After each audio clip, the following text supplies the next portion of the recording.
Кайырлы күн, құрметті көрермендер. Біздің бүгінгі бағдарламамыз Асыл мұра бағдарламасына арнайы бабалар жолы. Сонау ықылым заманнан келе жатқан қазақ халқының киелі аспаптарының бірі қобыз жайлы сыр шертпекшіміз. Яғни қазіргі жас ұрпақ біздің болашағымыз. Бүгінгінде осы бабалар тастап кеткен ұлттық өнерді әрі қарай жалғастырушылар бар ма деген ойда қаласыз кей кезде. Мінекей, Аллаға шүкір, бар екен.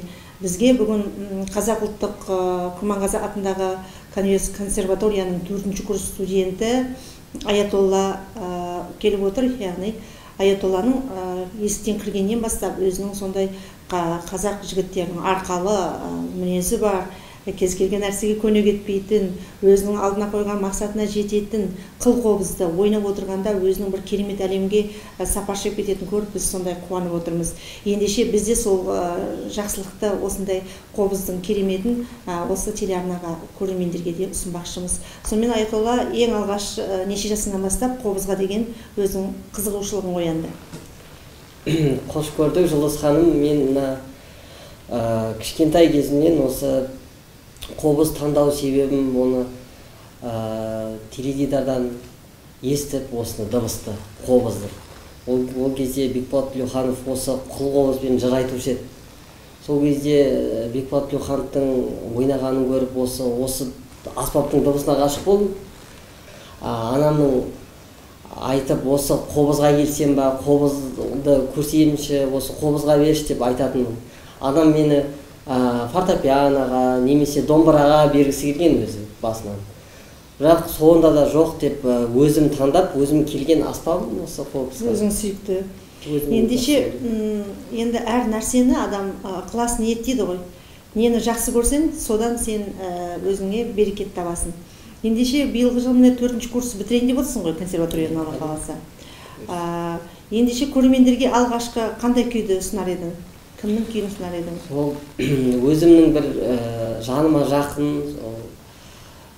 Ықылас Дүкенұлының Жезкиік күйі бар. Оны Жезкиікті бізге жеткізуші, алып келуші Жаппас Қаламбаев деген дәулескер күйші, мықты. Және де соның орындауындағы бірінші түрін тартып берейін.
тамаша.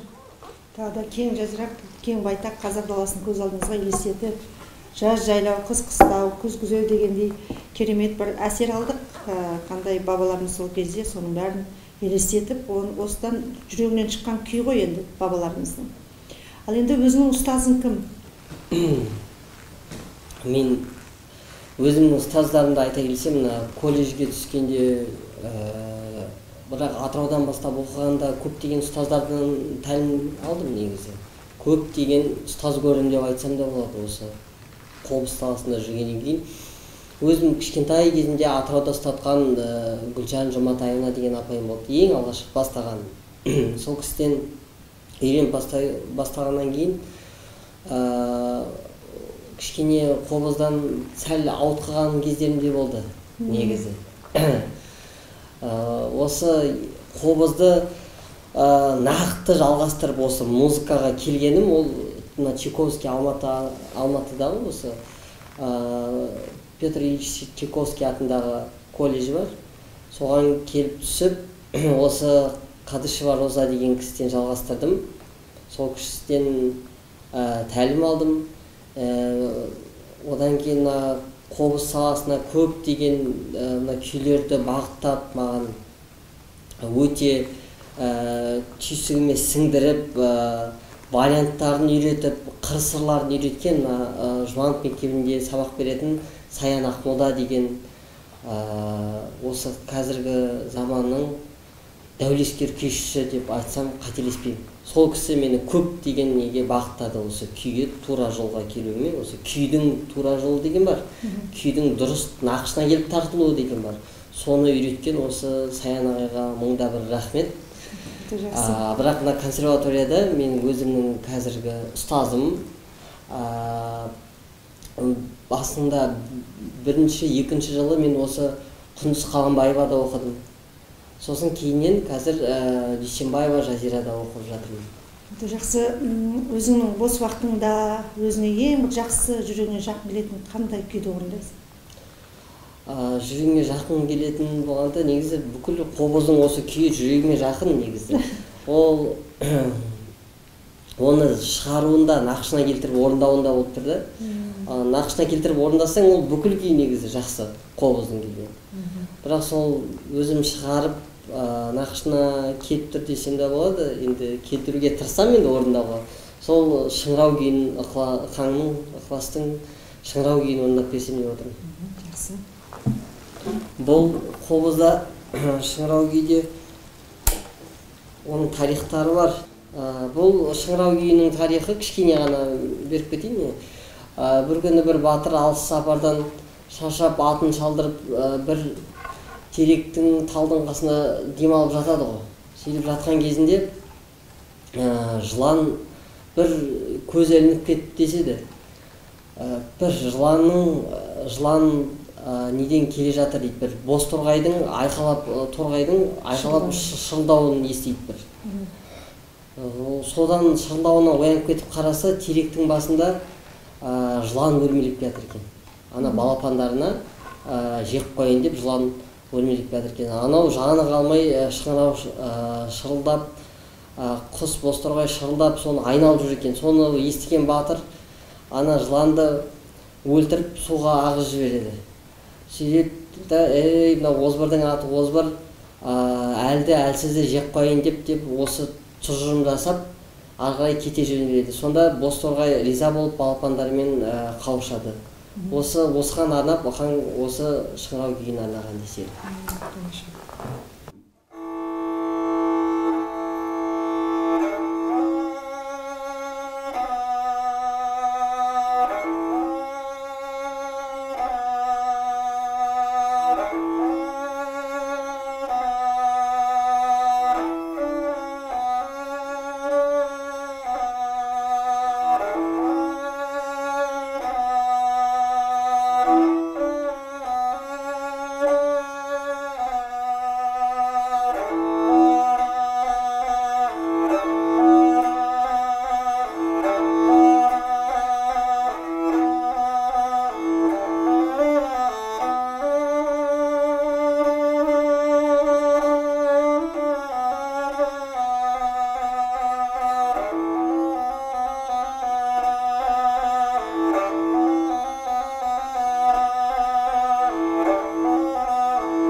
яғни барлық адам өзінің ауырып отқан ауру болсын, ойы болсын, бәрі тазарады екен қобызды тыңдап отырып.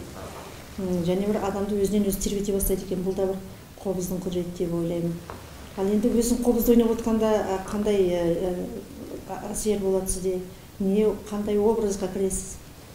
Күйді көргенде негізі жалпы күйдің тарихымен танысу керек алдымен. Күй кіру үшін, ол не туралы образын елестету үшін, сосын ықаң оны не үшін шығарған екен, алдын ала оқып барып күйді шығарсаң болғанда, осы записьті тыңдап қоямын да, бізде сондай записьті тыңдап, сол ықаң енді Дәулет Мұқтаев жеткізген дыбыстарды алуға тырысамыз. Соны тарихын оқып барып, сосын өзім елестетіп отырып, осы записпен қызыға тыңдап, бірге осылай шығарып, осы әлемге кіріп кетесің. Осы әлемге естіп көремін запись арқылы.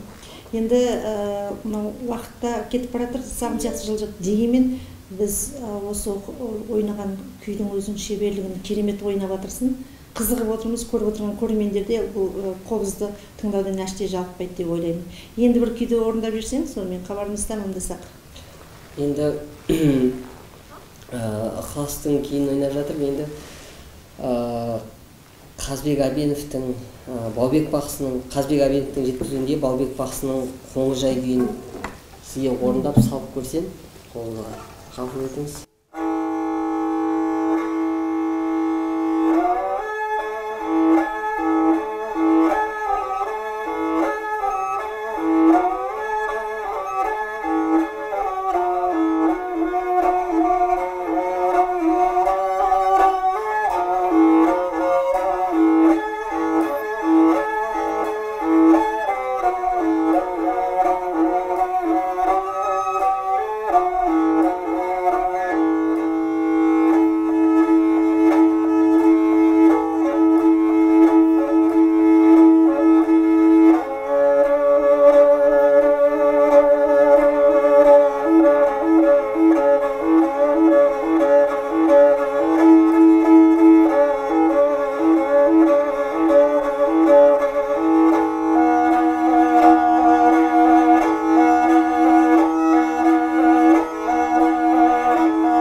тамаша, машалла.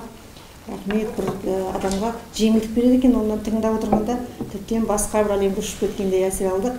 Мінекей қазағымның ұлттық аспаптарының, киелі аспаптарының бірі қобызды ойнаудың шеберлігін көрдіңіздер. Біздің бүгінгі жас ұрпақтарымызда да бабалар жолын қуған мықты қас шеберлеріміз бар екен. Соның бірі атыраулық, Атыраудан келіп осы консерваторияда оқып жатыр, бітірейін деп отыр, Алла қаласа, болашағы зор, бірнеше конкурстардың халықаралық лауреаты атанған, кішкентай бала кезінен атанып келе жатыр, небір марапаттарға ие болып келе жатыр. Алдағы уақытта да осы ұлттық рухты өркендетуге үлес қосады деген ниеттеміз. Сәттілік тілейміз. Әрқашанда біздің студияда, Жастар телеарнасында осы өз өнеріңді ортаға салуға шақырамыз. Рахмет. Рахмет сізге, хабарладыңыз.